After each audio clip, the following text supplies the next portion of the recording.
श्री करौली शंकर महादेव की जय। बहुत से भक्तों के प्रश्न आ रहे थे और काफ़ी सारे कॉल्स और मैसेज आ रहे थे।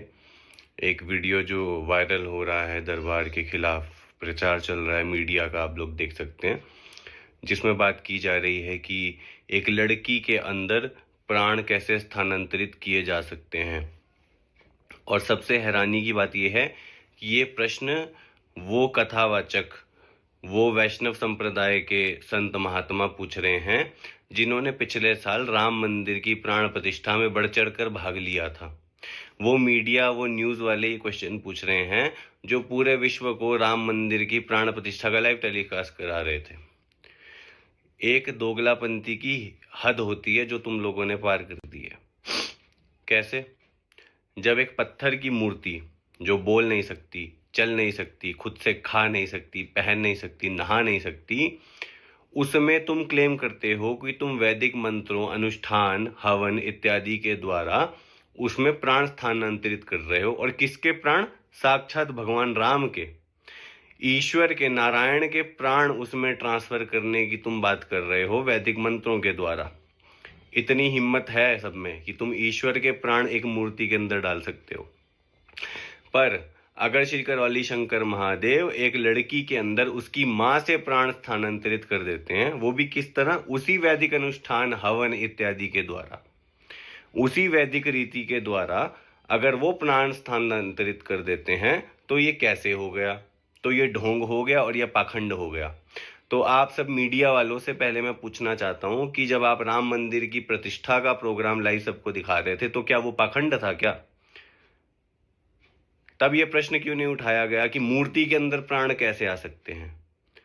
गुरु नानक साहब ने कहा, पत्थर पूजे ना किछ ए बोले, ना किछ ए दे, फोकट कर्म निष्फल है सेव। कि पत्थर को पूजता है मनुष्य, ना वो पत्थर कुछ देता है, ना बोलता है, ना कुछ करता है, उसकी सेवा भी निष्फल है। उसके बावजूद ये सब कुछ किया जाता है क्योंकि सबकी अपनी आस्था, अपना विश्वास है। अब जब उसका प्रत्यक्ष प्रमाण दरबार आपको दे रहा है कि किस तरह से प्राण जाते हैं, ट्रांसफर होते, तो आप लोग उसको नकार देते हो कि ऐसा कैसे हो सकता है। तो फिर तो शंकराचार्य जी की भी कहानी झूठी होगी जब उन्होंने अपनी आत्मा को दूसरे के शरीर में स्थानांतरित कर दिया था। क्योंकि जब आप प्राण को ही नहीं मान रहे कि प्राण जा सकते हैं दूसरे के शरीर में, तो जीवन और आत्मा की तो बात ही नहीं है ना। फिर तो जा ही नहीं सकती। 5 तरह के प्राण हमारे शरीर को जीवित रखते हैं: प्राण, अपान, व्यान, उदान, समान। ठीक है। जब तक आखिरी शेष प्राण आखिरी वायु जब तक प्राणों की बची होती है, तब तक आयुर्वेद और सनातन धर्म उस व्यक्ति को मृत नहीं मानता है। इसीलिए मरने के बाद भी सूर्यास्त तक इंतजार किया जाता है कि अभी इसके प्राण पूर्ण रूप से क्षय नहीं हुए हैं, अभी इसका शरीर जीवित ही है, यदि इसको जलाएंगे तो इसको कष्ट होगा। इसलिए कम से कम 1.5 से 2 घंटे के बाद अंतिम संस्कार किया जाता है, तुरंत नहीं जलाया जाता। और शंकराचार्य जी ने भी जब परकाया प्रवेश किया था तो उन्होंने आखिरी वायु, प्राण वायु अपने शरीर में छोड़ रखी थी, ताकि जब मैं पुनः अपने शरीर में लौटूं तो वह शरीर जिंदा रहे, पोषित रहे। तो कह दो फिर शंकराचार्य जी की कहानी झूठी है, नहीं किया परकाया प्रवेश उन्होंने, फिर इसको भी मानना पड़ेगा आप लोगों को।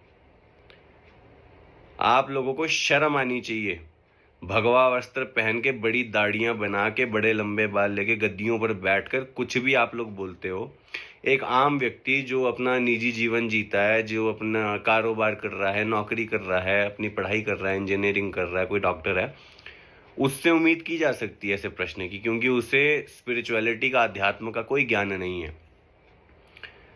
पर आप लोग जो सारा दिन कथाएं बांचते हैं, दूसरों को पंडित बन के समझाते हैं कि भागवत में ऐसा लिखा है, शिव पुराण में वैसा लिखा है, आप जैसे लोग ऐसा मूर्खतापूर्ण प्रश्न करते हैं कि प्राण कैसे हवा से आ जाते हैं।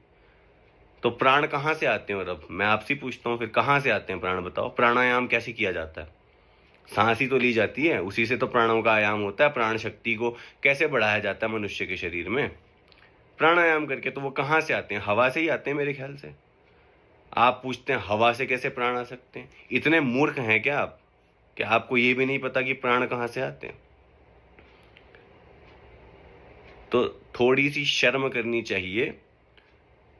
जिन भेष को जिसको धारण किए हुए हो, थोड़ी उसी की गरिमा रख लो। क्या आपको भी नहीं पता कि प्राण स्थानांतरित कैसे होते हैं? तो इसका मतलब आपको ये स्वीकारना चाहिए कि आपके पास कोई ज्ञान नहीं है, कोई साधना का अनुभव नहीं है, तंत्र का कोई ज्ञान नहीं है, कुछ पता ही नहीं है आपको कि कैसे क्या होता है। फिर अगर इतनी सी बात आपकी बुद्धि में नहीं पड़ती है कि प्राण कैसे स्थानांतरित हो जाते हैं, क्योंकि प्राण प्रतिष्ठा जब राम जी की मूर्ति की हुई तब तो आप सभी ने माना कि हाँ, मूर्ति में प्राण प्रतिष्ठित हो गए।